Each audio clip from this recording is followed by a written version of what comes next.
नमस्कार दोस्तों, स्वागत है आपका हमारे चैनल टेल्स बाय यशु पर। यहाँ पर आपको मिलेंगी रोचक और सस्पेंसफुल कहानियाँ। अगर आपको यहाँ पर हमारी कहानियाँ पसंद आती हैं तो कृपया करके आप हमारी वीडियोस को लाइक करें, इसको अपने दोस्तों को साथ शेयर करें और साथ के साथ अपना कमेंट करना ना भूलें। अगर आप इस चैनल पर नए हैं तो कृपया करके इसे सब्सक्राइब भी करें। आपका ज़्यादा समय न लेते हुए चलो आज की कहानी को शुरू करते हैं।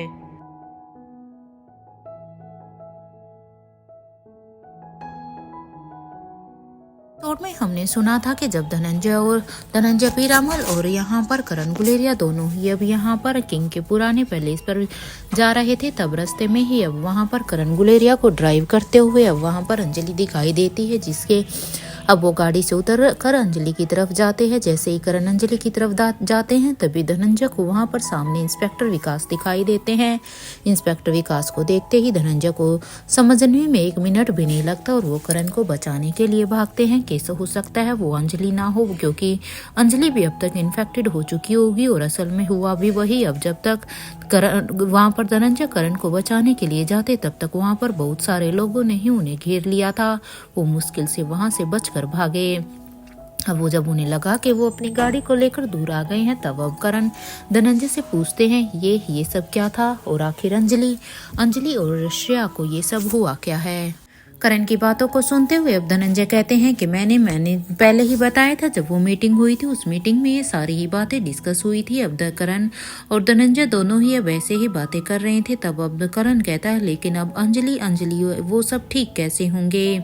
अब वो दोनों कुछ ही देर तक ऐसे ही सोचने के बाद अब करण को एकदम से कुछ याद आता है और अब वो जल्दी से अपनी पॉकेट से अब अपना फोन निकालते हैं और अपने फोन को निकाल कर अब करण गुलेरिया सीधे ही अब अनिका को कॉल लगा देते हैं। कुछ ही देर की रिंग के बाद जब सामने से हेलो की आवाज आती है तो अब दूसरी तरफ से एनी, जो कि अनिका का फोन उसके पास था, वो कहती है हाँ पापा कहिए क्या बात थी। अनिका की बात को सुनकर अब करण गुलेरिया कहते हैं अनिका मैं जो भी कुछ कह रहा हूँ उसे प्लीज ध्यान से सुनना। अब करण को इतना हड़बड़ाया हुआ देखकर अब एनी कहती है क्या हुआ है पापा, आप इस तरह से घबराए हुए क्यों नजर आ रहे हैं। अनिका की बात को सुनकर अब करण कहते हैं वो मैं बाद में बताता हूँ अनिका, ध्यान रहे कि कोई भी पैलेस से बाहर ना निकले, क्योंकि सबकी सिक्योरिटी अब तुम्हें ही इंश्योर करनी है। पैलेस से कोई भी बाहर नहीं निकलना चाहिए और हाँ, पैलेस का सारा कंट्रोल सारे ही स्टैचू को दे दो ताकि महल से कोई अंदर भी ना जा पाए।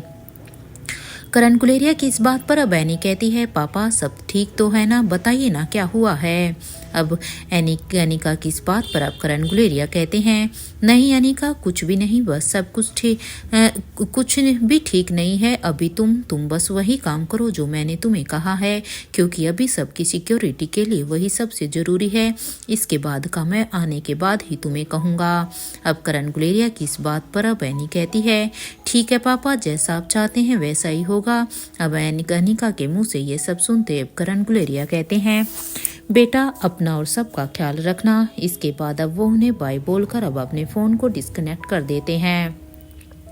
इधर धनंजय पीरामल अभी अपनी आंखों को बंद करके कुछ सोचने लगते हैं, क्योंकि इतना डरावना सा सीन देखने के बाद अब यहाँ पर धनंजय को भी कुछ ठीक नहीं लग रहा था। अब वो अपनी आंखों को बंद करते कुछ शायद सोचने की कोशिश कर रहे थे। कुछ देर की खामोशी के बाद अब धनंजय पीरामल अब एकदम से करण गुलेरिया से कहते हैं तुम अपने पापा से प्यार करते हो करण।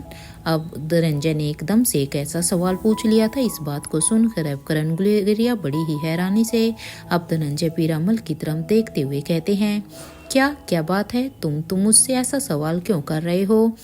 वैसे अगर यही सवाल मैं तुमसे पूछूं तो मेरा मतलब है कि क्या तुम अपने पापा से प्यार करते हो। अब करण के इस सवाल को सुनकर अब धनंजय पीरामल के चेहरे पर एक सरकास्टिक सी स्माइल आ जाती है और अब वो करण गुलेरिया से कहते हैं देखा कहता था ना मैं कि तुम्हारी याददाश्त चली गई है। अरे मैंने कुछ गलत नहीं कहा है, क्योंकि सच में ही तुम्हारी याददाश्त चली गई है, क्योंकि अगर तुम्हारी याददाश्त नहीं जाती तो तुम मुझसे ऐसा सवाल ही नहीं करते, और इसीलिए ही मैंने तुमसे ये सवाल पूछा था। अब धनंजय की इस बात पर अब करण गुलेरिया उन्हें हैरानी से देखने लगते हैं, क्योंकि उन्हें अब भी कुछ भी समझ में नहीं आता कि आखिर धनंजय कह क्या रहे हैं। इसलिए क्योंकि वो बार बार धनंजय की बातों से भी चिढ़ जाते हैं कि उसकी याददाश्त जा चुकी है, जबकि करण को तो अब तक लगता है कि वो तो अभी अपनी जिंदगी की कोई भी चीज अभी भूले नहीं है। इसलिए वो अब धनंजय से कहते हैं, अगर तुम्हें सच में लगता है कि मैं कुछ भूल रहा हूँ तो तुम मुझे वो याद क्यों नहीं दिला देते हो, कि तुम बार बार बस एक ही बात की रट क्यों लगाए हुए हो कि मैं कुछ भूल गया हूँ, मैं कुछ भूल गया हूँ। अरे अब तुम ही बता दो ना कि आखिर मैं क्या भूल गया हूँ। अब करण को इस तरह से गुस्सा करता हुआ देखकर अब करण की इस बात पर अब धनंजय पीरामल कहते हैं, ये मेरे हाथ में नहीं है कि मैं तुम्हें याद दिलाऊं।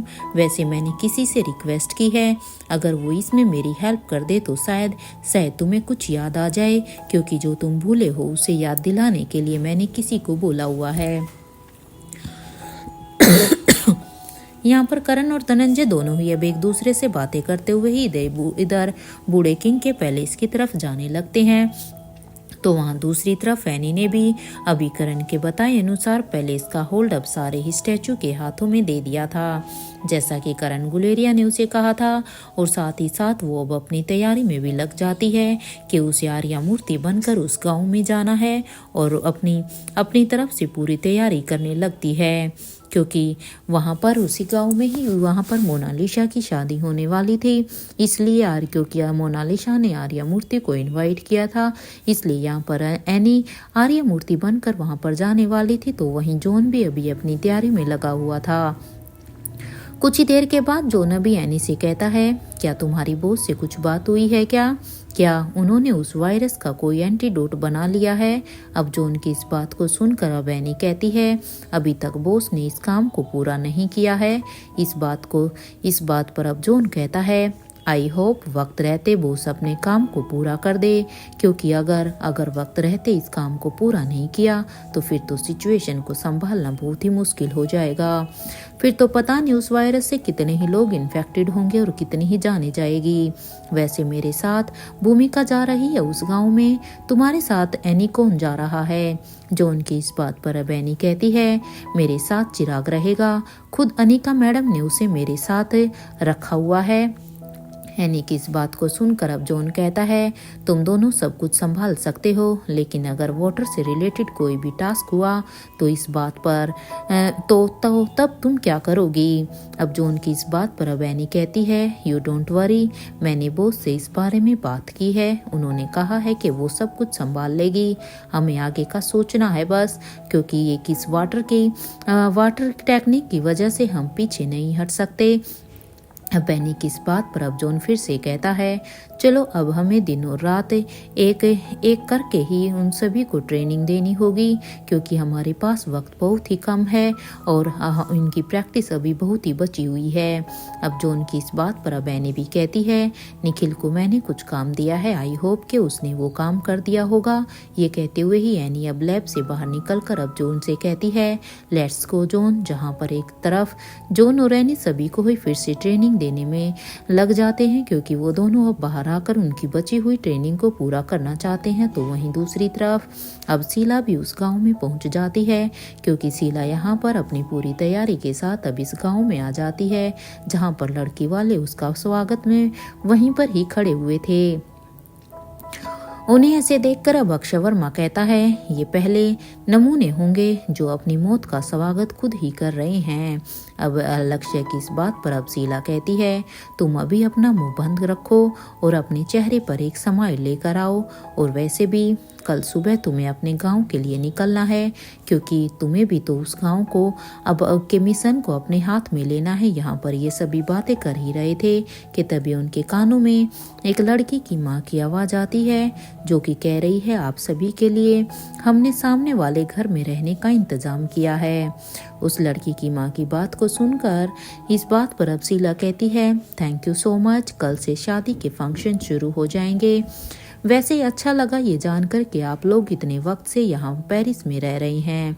उसके बाद भी आपने हमारे कहने पर इंडियन कल्चर में शादी करने के लिए हाँ कह दिया। और हाँ, आपको याद है ना कि शादी में जितने ज़्यादा लोग होंगे उतना ही अच्छा होगा।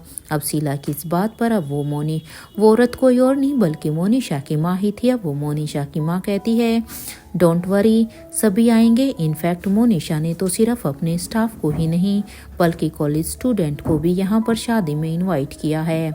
आप सभी बस अंदर जाकर आराम कीजिए क्योंकि आप लोग अभी थक गए होंगे।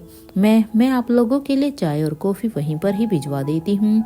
अब मोनिशा की माँ की ये बात सुनते ही अब शीला कहती है, जरूर। और इसके बाद शीला भी अपने लोगों को लेकर अब उस घर की तरफ जाने लगती है जहाँ पर उसे रहने के लिए वो घर दिया गया था।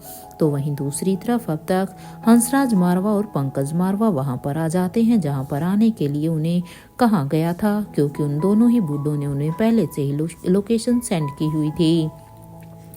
जैसे ही उसका चोपर अब लैंड होता है तो उस जगह को देखकर तो पंकज मारवा कहते हैं, भैया ये तो वही जगह है ना जहाँ पर उसने बस अभी यही कहा ही था कि तभी उसे रोकते हुए हंसराज मारवा कहते हैं कि तू चुप हो जा और इस आयशा को लेकर अंदर चलो। ये कहते हुए ही हंसराज मारवा अब अपने चोपर की तरफ जाने लगता है। उस चोपर के पास जाकर अब हंसराज मारवा वहाँ पर आयशा के क्लोन को अब अपने हाथों में उठाकर अब उसे सामने वाले घर के अंदर लेकर जाने लगता है। वहाँ खड़े अब पंकज मारवा अब अपने मन में ही सोचते हैं कि लगता है कि अब रोहित को अपनी माँ के बारे में कुछ भी पता नहीं चला है, क्योंकि अगर रोहित को अब तक अपनी माँ के बारे में कुछ भी पता चलता तो वो हमारे पीछे पीछे जरूर आ जाता, क्योंकि पिछली बार की तरह, क्योंकि जिस तरह से पिछली बार रोहित सेम ऐसा जब सब कुछ हुआ था तो तब रोहित तब भी पीछे आ गया था, तो वो आज भी ऐसे ही पीछे आता था। और अगर वो आने वाला भी होगा ना तो मुझे पता चल ही जाएगा। आखिर आयुष को इसी काम के लिए ही तो वहाँ पर रखा है। मैंने अगर मारवा हाउस का चोपर यूज हुआ तो तुरंत ही मुझे पता चल जाएगा, क्योंकि आयुष मुझे कॉल कर बता देगा कि रोहित हमारे पीछे आ रहा है। यही सब सोचते हुए ही पंकज मारवा भी अब उस घर के अंदर जाने लगता है, क्योंकि वहाँ दिल्ली से लेकर पेरिस के सफ़र तक अब तक उसे आयुष का फ़ोन नहीं आया था। तो वहीं अब तक गुलेरिया हाउस का चोपर भी अब वहाँ पर आ जाता है। जैसे ही वो सभी अभी चोपर से नीचे उतरकर वो सभी इधर उधर देखते हैं तो उस जगह को देखकर अब वहाँ पर राहुल को तो एकदम 440 वोट का एक झटका लगा। उसके मुंह से अब सीधा ही निकल जाता है कि इस बार तो मैं इन दोनों ही मॉन्स्टर को नहीं छोड़ूंगा, इनकी वजह से मुझे फिर से यहाँ पर आना पड़ा। जैसे ही ये बात सभी के कानों में आ गई तो सब बस राहुल को ही देख रहे थे, जहाँ प्रीति ने अब अपने एक हाथ को अपने सिर पर मारते हुए घूर घूर कर राहुल को ही देखने लगी, क्योंकि उसे ऐसे देखकर अब राहुल को भी अब पता चल गया था कि उससे सच में इन सब के सामने कितनी बड़ी गलती हो गई है। यहाँ धीरज भी अब अपने हाथों को राहुल के पीछे की तरफ लेकर जाकर अब उसकी गर्दन को दबाकर अब उसे हिलाते हुए कहता है, मुझे तो पहले ही समझ जाना चाहिए था जब तू मुझसे भाग रहा था राहुल। सच बताना, तुझे तो अब मैं नहीं छोड़ूंगा। मैं इस बात पर अब सनी कहता है, राहुल भैया वाह क्या अच्छा बेवकूफ़ बनाया है आपने हमें, ऐसा कौन करता है भला। और आप इतने दिनों से मारवा हाउस में हो, आपने हमें बताया भी नहीं। क्योंकि राहुल की सिर्फ एक इस गलती से वो सभी ही समझ जाते हैं कि ये रोहित मारवा नहीं बल्कि राहुल है।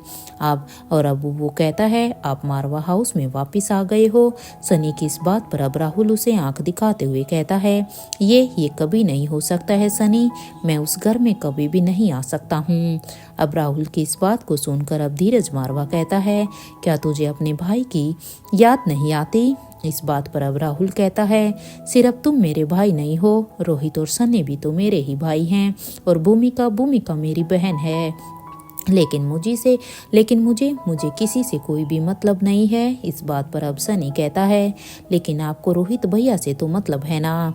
अब उसकी इस बात को सुनकर अब राहुल कहता है कि वो बस इसलिए क्योंकि मैंने धनंजय ताऊ जी से वादा किया था कि मैं हर कंडीशन में उसका साथ दूंगा, बस उसी वादे की वजह से ही। अब छोड़ो इन सब बातों को, अब जल्दी से चलो क्योंकि हमें ताई जी को भी तो बचाना है। ये कहते हुए ही राहुल अब प्रीति की तरफ देखते हुए कहता है, अब हम क्या करें, अब हमें क्या करना चाहिए, क्या तुम्हें उनकी लोकेशन पता है? अब इस बात पर अब प्रीति कहती है, हाँ मुझे पता है, क्योंकि वो इस सामने वाले घर में है। अब प्रीति की ये बात सुनते ही वो सभी एक बार प्रीति की तरफ देखते हैं, एक बार और उस घर की तरफ। अब जब प्रीति ने देखा वो सब उसे ही देख रहे हैं, तो अब प्रीति कहती है, अब मुझे ऐसे घूर कर क्या देख रहे हो? अब जब मैंने बता दिया वो उधर है तो अब उधर चलो। प्रीति की ये बात सुनते ही वो सभी अब अपने कदमों को उस घर की तरफ बढ़ा देते हैं। यहाँ ओमकार अब अपने मन में ही सोचता है कि ये क्या वही राहुल है जो मयूर भैया को छेड़ता था कि उनको गाना गाना नहीं आता है। कभी कभी सोचा नहीं था कि ये बड़ा होकर रोहित जीजू जैसा दिखेगा। ओमकार को अब अपने ख्यालों में देखकर अब प्रीति उससे कहती है, अलर्ट रहो ओमकार, ये तुम्हारा गेमिंग वर्ल्ड नहीं है जिसमें तुम जीत जाओगे। अब प्रीति की इस बात को सुनकर तो ओमकार और सनी अब दोनों ही एक दूसरे को देखने लगते हैं और दोनों को एक साथ ही अब वो रात भी याद आ जाती है जब राजमहल में विविधिकाया ने मारवा हाउस पर अटैक किया था, क्योंकि उस रात जो कुछ हुआ था वो उन दोनों ने अपनी आंखों में से देखा था। उस रात जो भी कुछ हुआ था वो किसी गेमिंग वर्ल्ड से कम नहीं था उन दोनों के लिए।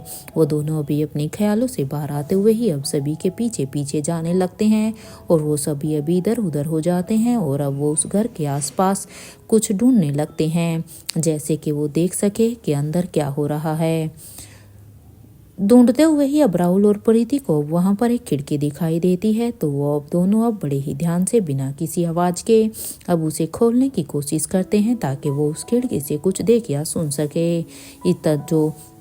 जब वो उसे खोलने की कोशिश करते हैं तो वो खिड़की भी अब हल्की सी खुल जाती है और यहाँ पर वो दोनों अभी देखने की कोशिश करते हैं कि अंदर क्या हो रहा है, लेकिन वो ठीक से कुछ देख ही नहीं पाए थे। उन्हें बस इतना ही दिखाई देता है कि पंकज मारवा और हंसराज मारवा अपनी जगह पर खड़े हुए थे और उनके सामने एक किंग साइज चेयर पर दूसरी तरफ अपना मुंह करके एक बूढ़ा बैठा हुआ था। जैसे ही राहुल और प्रीति दोनों ही उस बूढ़े को देखते हैं तो वो प्रीति अब बड़ी बड़ी आंखों से उन्हें देखने लगती है। तो वहीं राहुल जब उसे देखता है तो वो अब यही कहता है, इस बूढ़े ने स्वाति आंटी को मार दिया था। मेरा मतलब ये है कि ये मारना तो करण अंकल को चाहता था, लेकिन स्वाति आंटी बीच में आ गई थी तो उन्हें चोट लगी थी। अब राहुल की इस बात को सुनकर अब प्रीति हैरानी से राहुल को देखती है और अब वो राहुल से कहती है, ये क्या कह रहे हो तुम? अरे इनकी फोटो तो मैंने मल्होत्रा हाउस में अनिका दीदी की नानी माँ के रूम में देखी है, तो ये भला उन्हें कैसे मार सकते हैं? और अगर मेरा अंदाजा सही है तो शायद ये उनके नाना हैं, अपने जमाने के बेस्ट साइंटिस्ट और best car racer mister Yashwant Malhotra. हाँ, शायद यही नाम था उनका। प्रीति की ये बात सुनकर तो अब राहुल बस उसे ही फटी हुई आंखों से देखता है और अब वो प्रीति से कहता है कि तुम श्योर हो इस बात पर? अब राहुल की इस बात को सुनकर अब प्रीति भी कहती है, हाँ मैं 100% श्योर हूँ, ये वही है। इस बात को सुनकर अब राहुल कहता है, कैसा जल्लाद है ये यार, अपनी ही बेटी को मार दिया इसने। इस बात पर अब प्रीति कहती है, ये क्या बकवास कर रहे हो तुम? स्वाति आंटी की डेथ तो तभी हो गई थी ना जब अनिका दीदी 1.5 साल की थी। ये सुनते ही अब राहुल कहता है, ऐसा क्या है तो फिर? वो क्या उनका भूत था जिसे मैंने 15 साल पहले देखा था? क्योंकि ठीक 15 साल पहले ही इस बूढ़े ने अपनी बेटी को मारा था। अब राहुल की ये बात सुनते ही अब प्रीति एकदम से हैरान हो जाती है। उसे कुछ समझ तो नहीं आता, लेकिन अब प्रीति कहती है, मेरे ख्याल से अभी हमें यहाँ से चलना चाहिए। हमें कहीं जाकर सबसे पहले छुप जाना चाहिए और एक अच्छा मौका देखकर हम आयशा आंटी को इस घर से बाहर निकाल लेंगे। ये कहते हुए ही प्रीति अब वहां से जाने लगती है, तो वहीं राहुल भी अब उसके पीछे पीछे आ जाता है, जहां अपने फोन से प्रीति अब अनिका को यहाँ की पूरी ही इंफॉर्मेशन देने की तैयारी करती है। वो अनिका को इन्फॉर्म करने के लिए अब कॉल कर ही रही थी, तो वहीं राहुल अब रोहित को इन्फॉर्म करने के लिए कॉल लगा रहा था। लेकिन उनके फ़ोन में भी यहाँ पर इस एरिया में नेटवर्क ना होने की वजह से वो दोनों अब उन्हें इन्फॉर्म ही नहीं कर पा रहे थे।